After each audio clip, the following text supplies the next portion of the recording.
Assalamualaikum warahmatullahi wabarakatuh.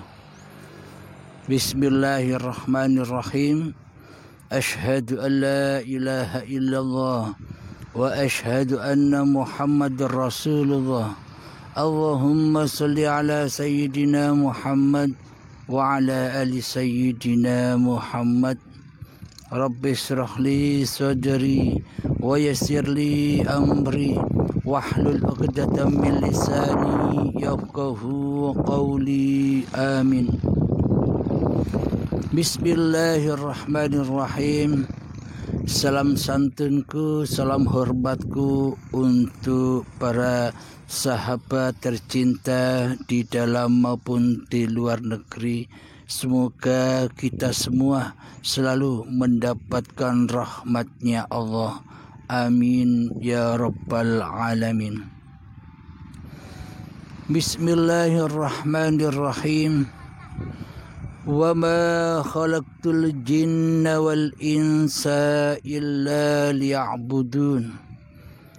Tidak kuciptakan jin dan manusia hanyalah untuk mengabdi kepadaku.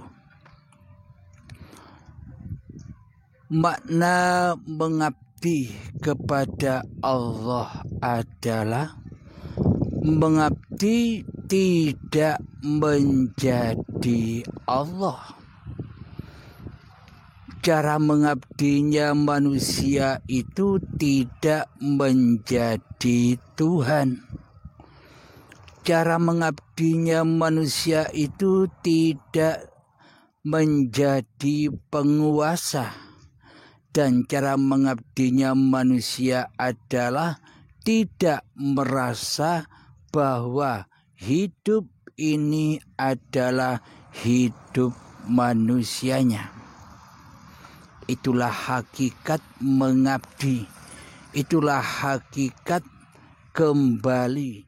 Jadi hakikat mengabdi, hakikat ibadah, hakikat sholat, hakikat amal soleh itu tidak lain dan tak bukan supaya hati kita kembali kepada Allah. Hati kita kembali menjadi Abdullah daripada menjadi Allah, daripada menjadi Tuhan, daripada menjadi penguasa. Mari kita buktikan posisi kita selama ini. Posisi dan keadaan hati kita selama ini kan seolah-olah diri kitalah yang bisa mentuhani, yang bisa mendalangi, yang bisa menghidupi, yang bisa menguasai, yang merasa bisa beraktivitas selama ini kan diri kita. Diri kitalah yang selama ini jadi Tuhan, tapi tidak terasa. Inilah perlunya Allah menurunkan sebuah agama agar manusia tidak lepas dari hablum minallah, agar manusia tidak lepas dari rel Tuhannya, agar manusia bisa kembali kepada Tuhannya. Jadi perlunya agama yaitu agar manusia bisa rojiun kepada Tuhannya. Bila tidak ada agama, maka rel menuju rojiun kepada Allah tidak akan ada.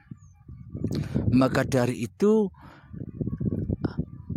kita wajib menyadari selama ini kondisi hati kita, posisi hati kita, dikala kita sholat, dikala kita melakukan ibadah, kenapa hati kita tidak bisa lillahi ta'ala? Kenapa hati kita tak bisa khusyuk? Kenapa hati kita tak bisa menghudurkan Allah di hati kita? Mengapa hati kita tidak bisa menghadirkan Tuhan sebagai pencipta dan sebagai penguasa diri manusia kita di hati kita selama ini? Mengapakah kita sulit mewujudkan Allah? Karena selama ini yang jadi Tuhan sejak detik-detik akil balik tiba hingga saat ini, yang jadi Tuhan, yang menjadi penguasa atas diri kita selama ini adalah diri kita sendiri, bukan Allah. Inilah makna yang kita tidak menyadari selama ini. Seolah-olah menurut syariatnya kita sudah beragama dan bertuhan menurut kita. Akan tetapi bila kita cek dan kita tengok ke dalam hati kita, siapa sih yang kita tuhankan selama ini? Siapa sih yang menjadi penguasa selama ini? Siapa sih yang merasa hidup selama ini? Siapa sih yang merasa wujud selama ini di hati kita? Tentunya selama ini kan yang ada, yang wujud, yang nyata, yang berkuasa di dalam hati kita kan diri kita sendiri. Inilah bukti bahwa hablum minallah, bahwa keberagamaan dan kebertuhanan selama ini yang kita lakukan belum sampai dalam tahapan yang sesungguhnya. Tahapan yang sesungguhnya itu adalah bertuhan dan beragamanya hati, bukan bertuhan dan beragamanya dohir atau badan-badan kita atau syariat-syariat kita. Kita selama ini tertipu oleh hawa nafsu kita sendiri. Selama ini kita tertipu oleh iblis dan setan yang terkutuk, yang selama ini membisikkan di dalam hati kita bahwa diri kitalah yang wujud, bahwa diri kitalah yang nyata, bahwa diri kitalah yang hidup, dan bahwa diri kitalah yang berkuasa atas diri kita sendiri selama ini. Inilah bukti nyatanya bahwa selama ini kita mentuhankan iblis dan setan serta hawa nafsu kita sendiri selama ini daripada mentuhankan Allah pencipta diri manusia kita selama ini di hati kita. Buktinya di dalam Al-Quran, Allah tidak memandang wajah dan hartamu. Allah tidak memandang rupa dan hartamu. Allah tidak memandang setinggi apapun ilmu-ilmumu. Allah tidak memandang sebanyak apapun amal ibadahmu. Dan Allah tidak memandang nasab-nasab kemuliaanmu di sisi manusia, turunan-turunanmu di sisi manusia. Akan tetapi Allah hanya melihat, Allah hanya menyaksikan, Allah hanya menilai di dalam hatimu itu siapa yang wujud, siapa yang kau pertuhankan, siapa yang kau jadikan imam di dalamnya, hawa nafsukah ataukah Allah. Hanya itu yang dinilai oleh Allah. Itulah agama yang lurus, yakni selamatnya hati berjalan di jalan fisabilillah. Jadi selama ini keberagaman kita dan kebertuhanan kita selama ini hanyalah di dalam tatanan dohiriyah saja. Hanyalah di dalam tatanan simbol-simbolia saja. Hanyalah di dalam tatanan aliran-aliran saja. Jadi tauhid, jadi ilmu hakikat dan makrifat itu sudah di atasnya jauh aliran-aliran yang kita ikuti selama ini.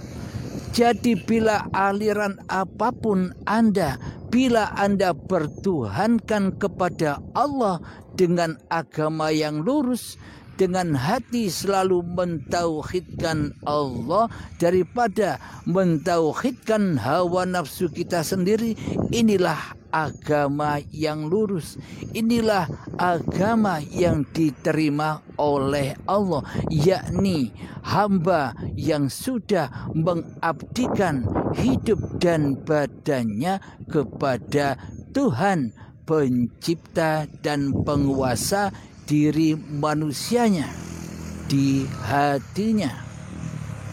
Walhasil hambanya selalu bisa lillahi ta'ala di atas seluruh aktivitas-aktivitasnya. Inilah yang disebut hamba yang mengabdi. Inilah yang disebut hamba yang berhablum minallah, yakni hamba gumantung kepada kuasa Tuhannya daripada bergantung kepada kuasa hawa nafsunya selama ini. Jadi bisa kita cek bersama hati masing-masing diri kita. Hati kita selama ini berwalikan kepada siapa? Berwalikan kepada syaitankah? Hawa nafsu kita sendirikah? Atau sudah berwalikan kepada Allah? Jadi maksudnya hidup yang ada di dalam diri kita ini hidupnya manusiakah atau sudah kembali kepada hayatullah?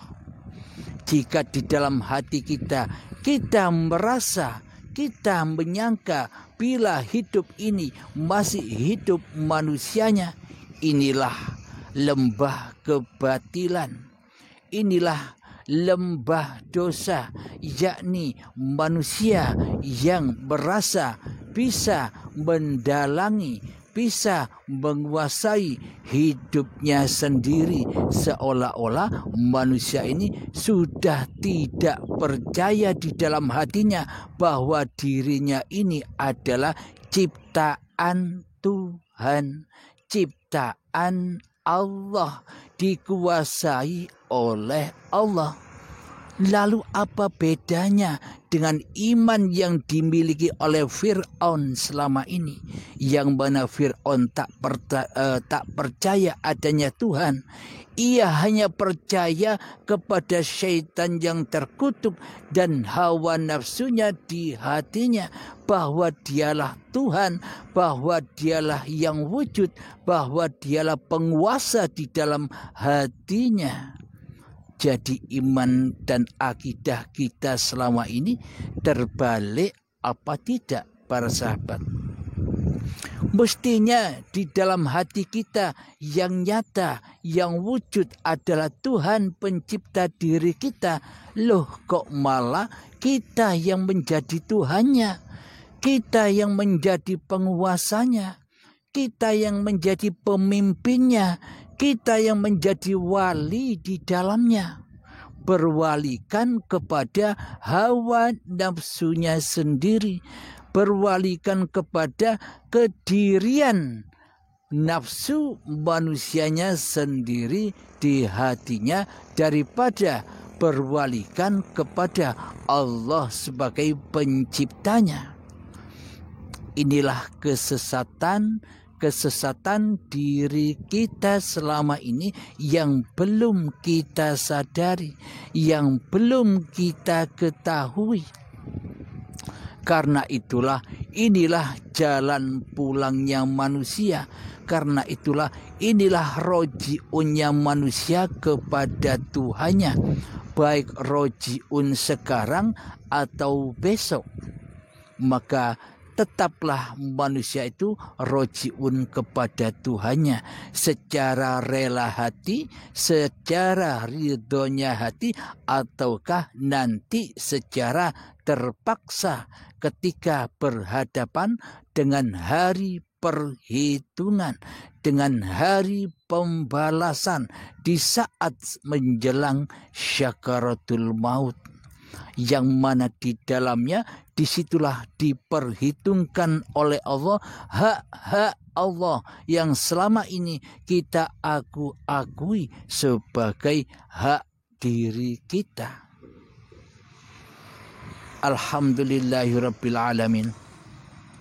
Jadi semoga dengan pemaparan yang sedikit demi sedikit di Uripe Allah channel ini bisa membawa hati kita, bisa membangunkan kesadaran kita dari keterpurukan hawa nafsu kita sendiri, dari kegelapan lembah syaitan yang terkutuk, dan dari lembah neraka jahanam di sisi Allah yang berbahan bakarkan badan-badan manusia dan hati yang keras melebihi kerasnya batu. Itulah an-nar. Jadi selama Allah itu gaib bagi diri kita, berarti selama ini kita sudah di dalam jahanamnya Allah, di dalam kebutaan hati, di dalam kematian jiwa, di dalam kerasnya hati melebihi kerasnya batu.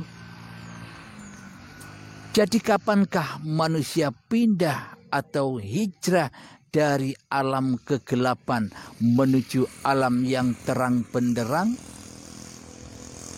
Maka berusahalah wahai sobat. Semoga saya dan semoga kita semua selalu di dalam bimbingan Allah Subhanahu wa ta'ala. Alhamdulillahirabbil alamin.